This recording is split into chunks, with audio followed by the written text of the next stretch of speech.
Hi, welcome to Pete's Garage. So it's been quite a bit, and there have been a lot of changes to Pete's Garage. This doesn't really exactly look like my old garage anymore, does it? Nope. That's because Pete's Garage moved. Instead of being in a nice 3-bedroom house with a 2-car garage, my circumstances have changed. And now, Pete's Garage is operating out of this 13 by 20 Temu shed, which is pretty bitchin'. I'm actually going to do a whole feature on this thing separately with everything we did to make this thing actually quite livable. But today, instead of going over my whole life and all the changes that have occurred, I'm going to work on my Jeep because I need to make a major change. When I first built this Jeep, I built it specifically for off-roading, and I wanted to do hardcore trail riding and all the other fun stuff. And one of the things that you do when you build a Southern California off-road Jeep is you convert the AC to an air compressor. And I did that. I put in a pressure switch, and I cut the lines and made them outlet and intake, and had the outlet right here on the front. And for several years it worked really well until the compressor failed, and then it stopped working. It hasn't really been a big issue because electric battery operated compressors are getting so much better now, and I have a good one that fills the tires up fine. So I've decided to make a change. I now live 5 miles away from Palm Springs. And in the summer, it gets really friggin' hot. And so I am going to put AC back on my Jeep. Luckily, all of the stuff that I need inside the Jeep is still there. And the only thing I did was cut the lines, but I cut them behind the connectors. And so all I need is new lines, and I can replace those.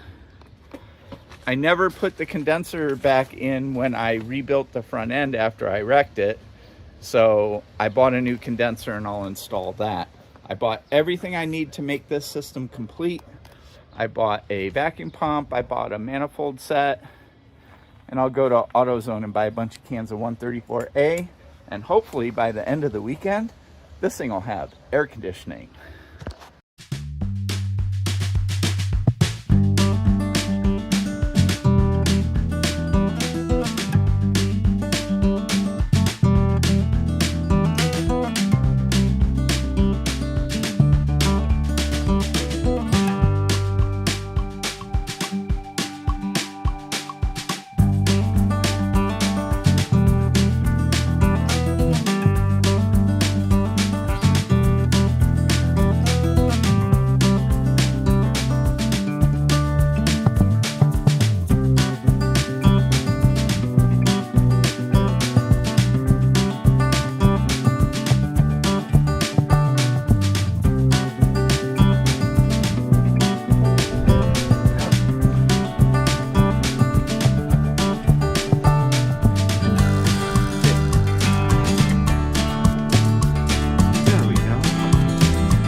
Fan off.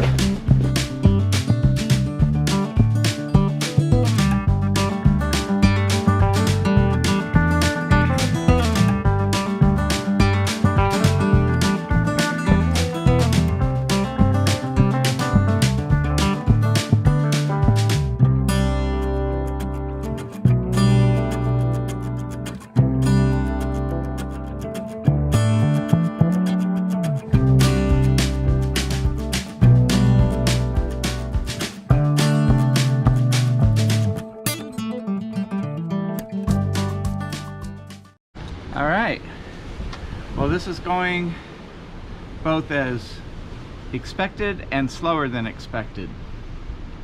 The condenser fought me pretty hard. First it felt like there was a piece missing. Turned out I was just not paying attention. Everything's there.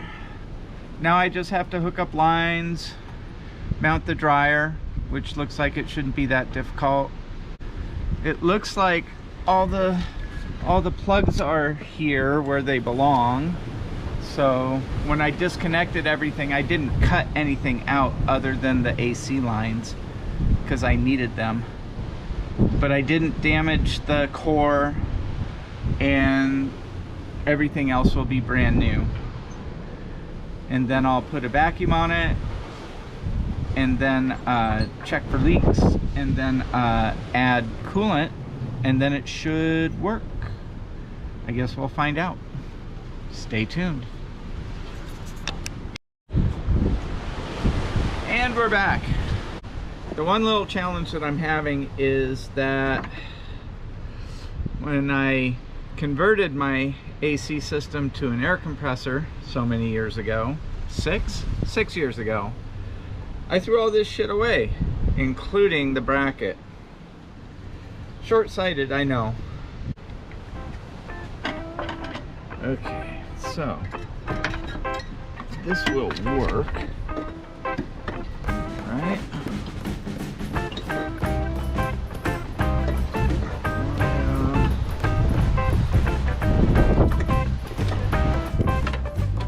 This goes like this.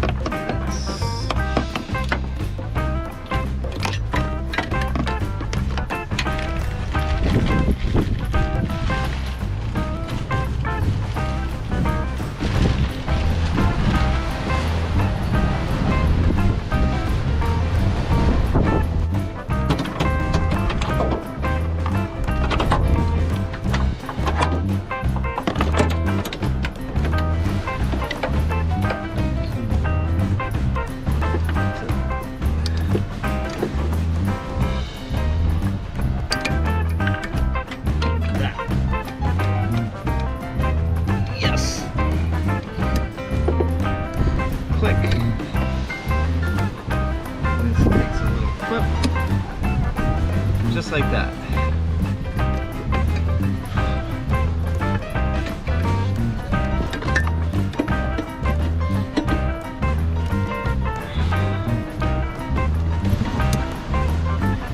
Flip.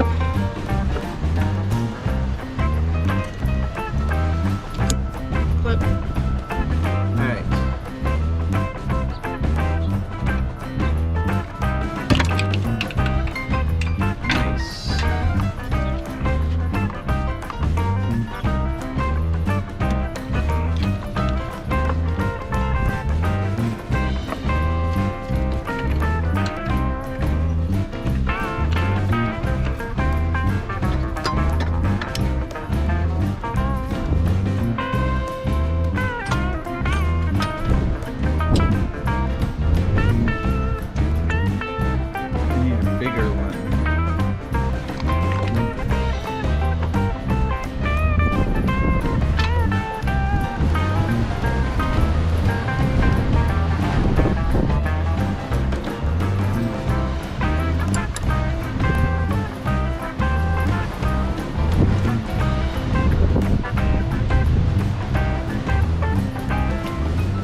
I'm having a problem.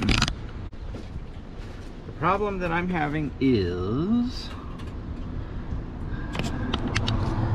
that this line right here won't fully connect,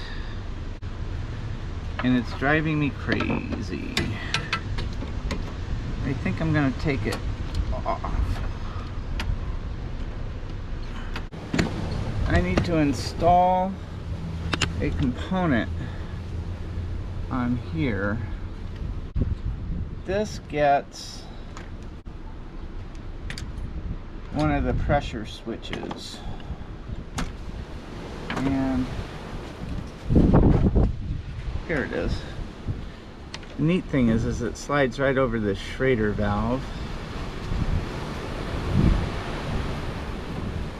and then sits nice and flush.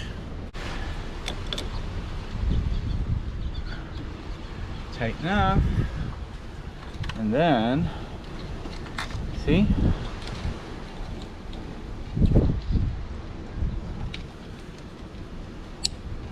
There we go. All right, almost there. Not quite, but almost. Lines are in, mostly. Compressor's in. Condenser's in. Manifold's in. That was a pain in my ass. There's just a couple of things that are stopping me from making it work. First big issue. I cannot, for the life of me, get that damn thing completely seated. That's as far as I can get it, and then it's done. So I'm gonna sleep on that and come back at it fresh. And the second thing I'm missing, and this is my fault because I probably threw it away when I threw away the old dryer, but I'm missing a pressure sensor. So I need to buy that. And then I had that one, so that one plugged in. I'm gonna have to modify the cable over there so that they can plug in nicely.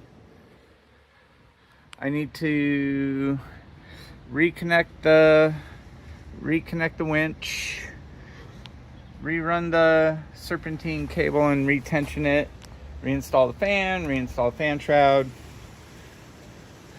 and then it'll be time to draw a vacuum and see if I can't charge it. But I need to get that fully seated before I put any pressure on the system, otherwise it's gonna just pop right off. So yeah, good times. Good times. All right, well, while I sort through GoPro issues, because both my cameras are starting to fuck me up, you'll remember I was having an issue where I wasn't able to get the hose seated fully on the fitting down there. And I slept on it, and I'm glad I did, and I didn't try and force anything, because I don't know if you can see inside there, but there's a plug, and that is stopping me from being able to seat the line. All right, well, yes, the plug in the line actually turned out to be the orifice that was not properly seated in the line, and I wasn't even paying attention. So glad I got that sorted out. As you can see, the line is now fully seated. I believe I'm ready to start testing the system. So I'm gonna figure out how to do all the manifold lines, and then I have to, before I can do anything or charge the system, I have to put the serpentine belt back on and fan shroud and all that fun stuff. So that's next.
This isn't all that big of a radiator to begin with, And so that's a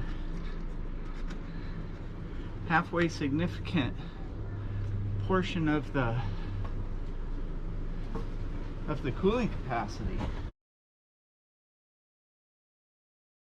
All right, so making a lot of progress on the AC system on the Jeep. However, if it's not one thing or it's another.